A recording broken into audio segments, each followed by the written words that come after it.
पैसा आखिर ये है क्या? सिर्फ कागज के कुछ टुकड़े या धातु के सिक्के? नहीं, ये उससे कहीं ज्यादा है। ये भरोसे की कहानी है। एक ऐसा सफर जो हमें हजारों साल पहले समंदर के किनारे से शुरू करके आज के डिजिटल दौर तक ले जाएगा। आइए इस सफर पर चलते हैं। यही वो सवाल है जो सबसे अहम है। आखिर पैसे की कीमत आती कहां से है? कौन तय करता है कि कागज के एक टुकड़े की कोई वैल्यू है?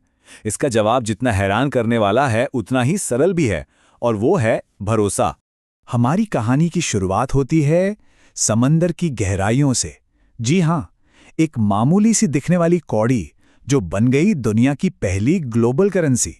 इसका इस्तेमाल व्यापार के लिए, टैक्स चुकाने के लिए और यहां तक कि शादियों में भी होता था। फिर कहानी आगे बढ़ी। भरोसा समंदर की लहरों से निकलकर आलीशान महलों तक जा पहुंचा। अब कीमत की गारंटी कोई चीज नहीं बल्कि एक राजा की मोहर थी। इसने व्यापार के लिए तो नए दरवाजे खोल दिए, लेकिन साथ ही शासकों के हाथ में जबरदस्त ताकत दे दी। और आज हम एक बिल्कुल नए दौर में हैं। अब भरोसा न राजाओं में है न सरकारों में, बल्कि ये छिपा है कोड में। एक अदृश्य जटिल कोड जो पैसे के सारे नियम ही बदल रहा है। चलिए पैसे से भी पहले के जमाने में चलते हैं, जब व्यापार का मतलब था एक चीज के बदले दूसरी चीज। सुनने में तो बड़ा आसान लगता है ना? पर इस सादगी के पीछे एक बहुत ही बड़ी समस्या छिपी थी। एक ऐसी समस्या जिसने तरक्की के रास्ते में एक दीवार खड़ी कर दी थी। जरा सोचकर देखिए।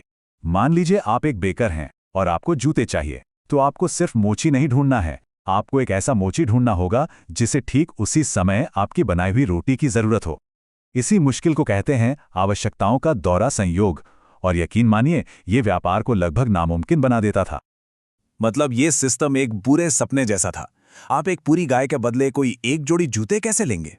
गाय को आधा तो नहीं काट सकते। या फिर भविष्य के लिए मछलियां कैसे बचाकर रखेंगे? वो तो सड़ जाएंगी।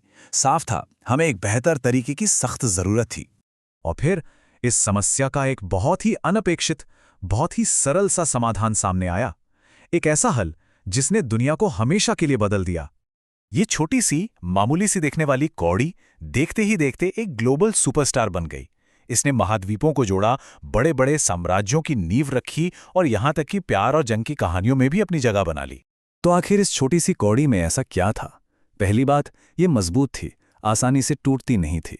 छोटी थी तो कहीं भी ले जाना आसान था, और पहचानने में तो खैर कोई मुश्किल थी ही नहीं। लेकिन हर कहानी का एक स्याह पहलू होता है, और कौड़ी का भी था। यही कौड़ी दास व्यापार की सबसे बड़ी करेंसी बन गई। इसके इतिहास पर एक ऐसा दाग जो कभी नहीं मिट सकता। कौड़ियों ने अपना काम किया, लेकिन उनकी भी एक सीमा थी। दुनिया को कुछ और चाहिए था, कुछ ज्यादा मजबूत, ज्यादा भरोसेमंद। और यहीं से एंट्री होती है धातु की। प्राचीन तुर्की में, जिसे तब लिडिया कहते थे, एक अजीब सी समस्या थी। उनके पास इलेक्ट्रम नाम की एक धातु थी, सोने और चांदी का एक नेचुरल मिक्स। पर मुश्किल ये थी कि किसी को पता नहीं होता था कि उसमें कितना सोना है और कितनी चांदी। मतलब हर सौदा एक जुए की तरह था। तो उन्होंने एक कमाल का आइडिया निकाला। लिडिया के लोगों ने उस धातु के टुकड़े पे एक मोहर लगा दी। ये मोहर एक वादा थी, एक गारंटी थी कि इसकी कीमत तय है। और बस इसने सब कुछ बदल दिया। बाद में राजा क्रोएसिस ने इसे और बेहतर बनाया। उन्होंने शुद्ध सोने और चांदी के अलग अलग सिक्के बनाए। ये आइडिया इतना जबरदस्त था कि ये आग की तरह फैल गया। महान इतिहासकार हेरोडोटस ने भी इस इनोवेशन की तारीफ की। समझिए, ये सिर्फ पैसा नहीं था, ये भरोसे का एक नया रूप था। अब लोग धातु के टुकड़े पर नहीं, बल्कि उस पर लगी राजा की मोहर पर भरोसा कर रहे थे। सिक्के कमाल के थे, पर उनका भी एक बड़ा ड्रॉबैक था। वो भारी होते थे। बड़े बड़े सौदों के लिए बोरियां भर भर के सिक्के कौन ले जाएगा? व्यापार को कुछ हल्का चाहिए था, और यहीं से जन्म हुआ कागजी पैसे का। और इसके साथ आईं बिल्कुल नई तरह की मुसीबतें। इसकी शुरुआत हुई 11वीं सदी में चीन में। लोग भारी भरकम लोहे के सिक्कों से परेशान हो चुके थे। तो कुछ व्यापारियों ने एक आसान रास्ता निकाला। उन्होंने सिक्कों के बदले कागज की रसीदें देनी शुरू कर दी। ये दुनिया का पहला कागजी पैसा था, और शुरुआत में ये बहुत बढ़िया काम कर रहा था। 41,40,000 इतने नोट छाप दिए गए, लेकिन उनके बदले में सिक्के कितने थे? सिर्फ 7 लाख। सरकार ने जितने सिक्के थे उससे कहीं ज्यादा नोट छाप दिए। नतीजा, इतिहास का पहला बड़ा महंगाई का संकट, एक ऐसा सबट जो हम आज तक पूरी तरह नहीं सीख पाए हैं। इस तरह की महंगाई को काबू में करने के लिए दुनिया ने एक नया सिस्टम अपनाया, गोल्ड स्टैंडर्ड। आइडिया यह था कि हर नोट की कीमत सोने की एक तय मात्रा से जुड़ी होगी। यह सिस्टम भरोसे का एक लंगर था। लेकिन जब 1930 की महामंदी आई तो यही लंगर एक सुनहरी बेड़ी बन गया, जिसने अर्थव्यवस्था को और डुबो दिया। तो गोल्ड स्टैंडर्ड के ढहने के बाद क्या आया? फियाट मनी, यानी वो पैसा जिसे हम आज इस्तेमाल करते हैं। इसकी अपनी कोई कीमत नहीं है, इसकी कीमत सिर्फ और सिर्फ सरकार के वादे पर टिकी है। ये सिस्टम तब तक चलता है जब तक हमारा उस सरकार पर और उसकी संस्थाओं पर भरोसा है। तो सवाल ये है कि तब क्या होता है जब ये भरोसा टूट जाता है?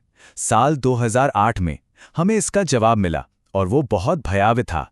2008 के वैश्विक वित्तीय संकट ने पूरी दुनिया को हिलाकर रख दिया। बैंकों पर, सरकारों पर, पूरे सिस्टम पर से लोगों का भरोसा चकनाचूर हो गया। और इसी मलबे से एक बिल्कुल नए और रेडिकल आइडिया का जन्म हुआ। एक ऐसा पैसा जो किसी बैंक या सरकार पर नहीं, बल्कि सिर्फ और सिर्फ कोड पर आधारित हो। ये टेबल पूरी कहानी को एक नज़र में बयां करती है। भरोसे का सफ़र, कैसे वो एक इंसान से दूसरे इंसान के बीच था, फिर राजा की मोहर पर आया, फिर सरकारी संस्थानों पर, और अब वो टेक्नोलॉजी और कोड पर अटिका है। क्या कमाल का एवोल्यूशन है ना? तो आगे क्या? हमने कौड़ियों पर भरोसा किया, फिर राजाओं पर, फिर सरकारों पर, और अब हम कोड पर भरोसा कर रहे हैं।